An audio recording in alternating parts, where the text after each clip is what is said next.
afternoon, everyone. Good afternoon. Yeah, my name is Patrick Davis Shatrif, Kitagara branch. I'm the technician.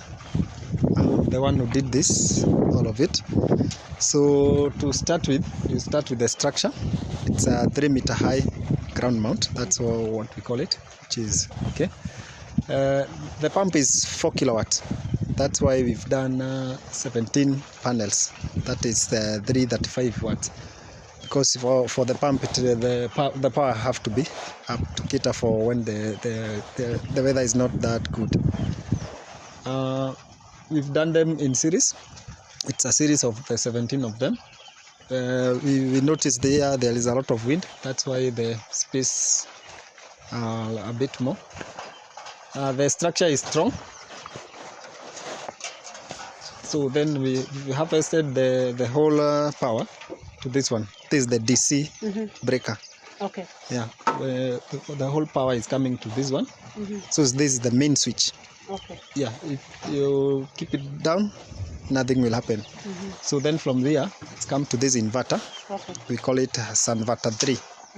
It's a hybrid inverter, so even when you have electricity, you can still give it and it will still give you water. All right. Yeah. Now for operation, that's how it looks like. Yeah. The most important thing is the frequency. The maximum frequency at any time is 50. Okay. 50 hertz. Okay. So right now you can see it's 49.8. All right. So anything above 35, it will be okay. You will be having water, but slightly lesser. So even if now as the sunshine is reducing, the frequency will reduce, the water will reduce, and so on. So for that is okay. If there is any problem, whoever is calling me, I'll just tell him to check this so that you can see whether it's the weather problem or it's the inverter or it's technical. If it's the weather, you just wait and tell him to check when there is a good sunshine to see whether it's something that can come. Then there is no much here. Maybe it's what he can use is the two. The run and the stop. Run and the stop. All right. If you do the stop here right now, like that, I've done the stop. The water stops. The water stops, but it will have a delay of 30 seconds, but the status will also be stopped. So what happens if you leave it like this and you close and you go? Tomorrow, first thing in the morning, it will start. Yeah, it will start. But today, automatically. Automatically. But today it cannot start unless you run.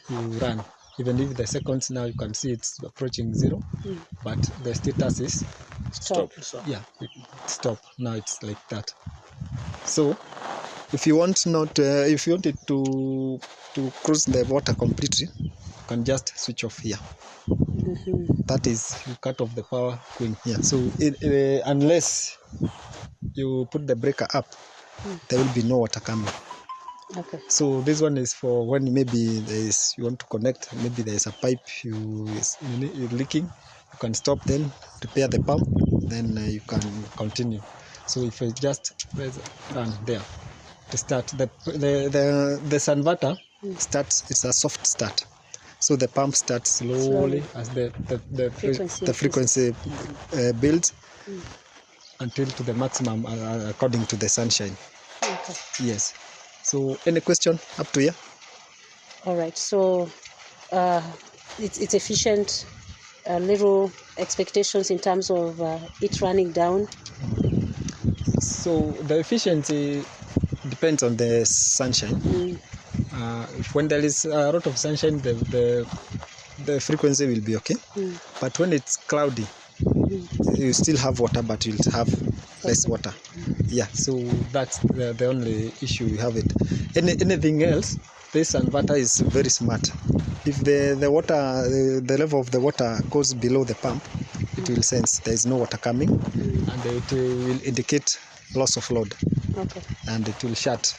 That is when the borehole is dry. Okay.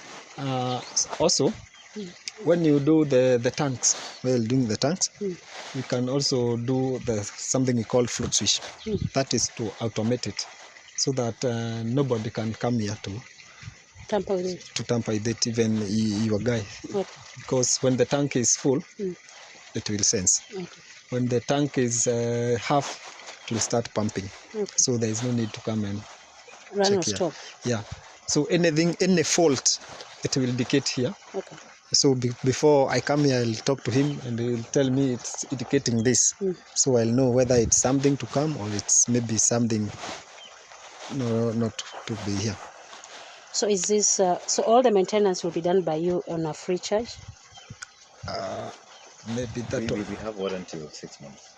6 months. 6 months for labor. and for the equipment from 1 year onwards. The panels are 25 years, the pump is 2 years, and other equipment is 1 year. Okay. But we have service contracts which you can offer beyond the 6 months. Does it need servicing itself? This Okay. one. Okay. Just What will need transfer. servicing here on your side? The borehole over time, Mm. you get the output decreases, maybe due to siltation, Okay. so you have to change it. Just remove it, service it, and turn it Alright. back. But So here, you say the panels are 25 year, 25 guaranteed. Yes. Okay. 25. I would be in my probably 60s or greater. So, it's a lot of time. I'll share I think I shared the warranty document. I'll check on that. All right. So Okay. would they replace it after 25 years or what? No, it's just that you're guaranteed they will work for 25. Should you They want? work for 25. Okay. But Yeah. as the years go by, the efficiency gradually decreases. Okay. But it is still work. Now, safety of this, because we are living in a community, of course, this community is going to expand. What will be your suggestion? How do we safeguard this facility? One thing for us to put the panels here, Yeah. you can ask him. It was we had a ladder, it's a scaffold. Yes. So the height is it's okay. That's one security of the height, because for someone to come and Climb and remove. because even putting them there, it's a problem. Yeah. Now climbing there and removing, still it's another one. It must be a well organized. People will have time. Okay. So that is one. So maybe the other one is something we can just suggest, like you are suggesting the Chain link. Yeah, the chain link. Chain link, and then we have that wiring on top. Yes. All right. But make sure there is nothing covering the panels. panels. Okay. Yes. All right. But we've also installed that lighting arrest Okay. just to take care of it. Maybe I may ask, if somebody maybe throw the stones on the top of this, what will happen? It will crash, and how can you safeguard that you now? will buy. That one you will buy. Okay. All right.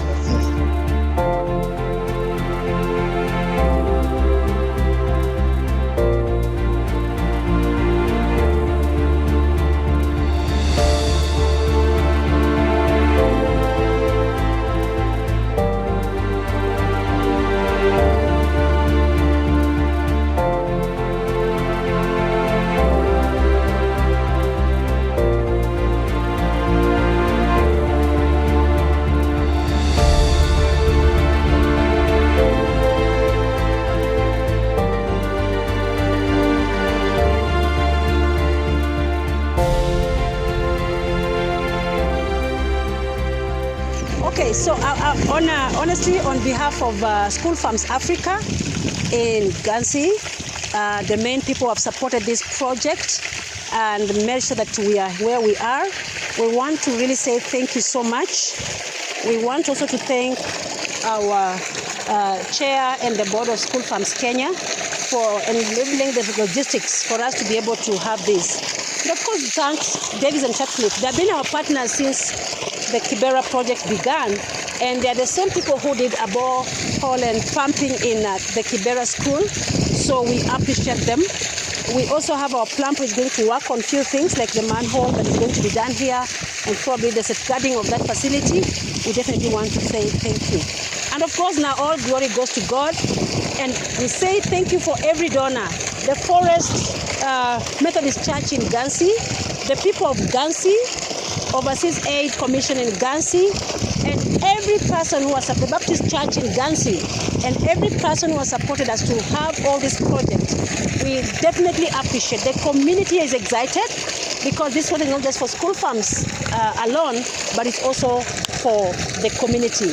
May God bless you so much, people of Gansi. the Methodist, Forest Methodist Church. In fact, it is proposed that the chapel that is going to be here should be tied to one of the churches in Gans that have been supporting us, so that we can run the community chapel in this place. God bless you so much. The Daystar team that has come all the way to make sure that we are here and do whatever we need to do, we appreciate you. May all glory and honor be to God, and God bless you so much. My name is Carol Mwaka, and I'm in School Farms, Kenya. Bye.